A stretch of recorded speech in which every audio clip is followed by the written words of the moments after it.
look, you've had your hand up for a while. I'm going to take your question. Lady in the front there. Look, my one question is basically, or my one comment, or passing comment, is that so many times you've brought up women in Islam.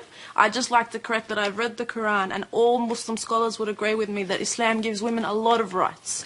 We over and over give women in Islam through the Quran. I may not say it through individuals who preach the religion, but Islam through the Quran gives women a lot of rights, and I need that to be heard. I need that to everyone to understand and hear that. I mean, I am a young Muslim woman myself. I sit before you, I have a voice, and I can speak to you, and I can look you in the eye, and I do have my rights. And when I go to Iran, I'm actually Iranian as well, so when I go to Iran, I also have my rights. I need it to be heard that the Quran, Allah Subhanahu wa ta'ala gives us our rights.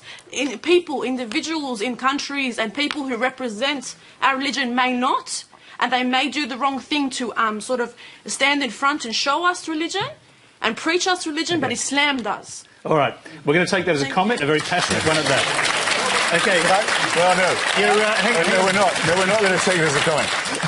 I can see your face, I can see your hair, and I can see you sitting in an audience with young gentlemen. Don't you tell me you can do any of that in Iran. I can, though. No, you can't. Yes, I can. No, you cannot. I can. In Iran, in the Islamic Republic of Iran, where I have been, my hair would be out. My hair would be out because my veil would be little. My hair would be, it may be covered a little bit, but just like in the Bible, in the letter to the Corinthians, it says to cover your head, to be modest. It's a shame she spoiled what could have been a perfectly good statement. All right, okay, I'm sorry. Modesty would be there. I mean, you've been talking about these cheap jokes and things throughout this whole conversation, but you're the only one making the cheap comments. You insult your sisters in Tehran who are being beaten, and raped every day when you say that they have their rights in the Islamic Republic. It's an insult to the women of Iran. I do not. Okay.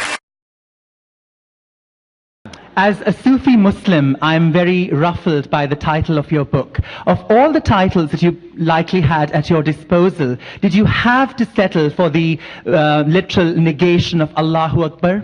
Yes. I thought so. Thank you for that question. Thank you. No, it's a very good question, and I'm glad. I wanted to come back to it. Why? Yeah. As I've said, I think that all religions are wrong in the same way, in that they privilege faith over reason, but they're not all equally bad in the same way all the time. I mean, if I'd been writing in the 1930s, I would certainly have said that the Roman Catholic Church was the most dangerous religion in the world because of its open alliance with fascism and anti-Semitism, which the damage from that our culture has never recovered from and never will. But at the moment it's very clear to me that the most toxic form that religion takes is the Islamic form. The horrible idea of wanting to end up with Sharia, with a religion-governed state, a state of religious law, and that the best means of getting there is jihad, holy war, and that Muslims have a special right to feel aggrieved enough to demand this, I think is absolute obscene wickedness, and I think their religion is nonsense. And in its entirety.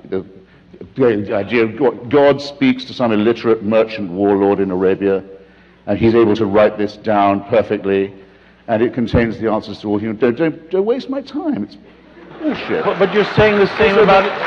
Also, that God speaks. The Archangel Gabriel speaks only Arabic, it seems. I just want to say, in retrospect, you were very civil, actually. I don't know what I was thinking. Is this the same characterization of all religions? Well, actually, no, because remember, Islam makes one special claim for itself. All religions claim to be revealed truth. They all are founded by divine revelation. But Islam rather dangerously says, ours is the last and final one. There can't be any more after this. This is God's last word. Now, that's straight away a temptation to violence and intolerance, and if you note, it's a temptation they seem quite willing to fall for. Rabbi, second, I had another motive, which is this. If you remember Dick Gregory, the older comrades here will, great black comedian and civil rights activist, when he came to write his memoir, he called it nigger. Right. It upset a lot of people, including his old mum, who called him and said, "Why are you doing this?" And he says, "Mama, every time you hear that word again, they're selling my book."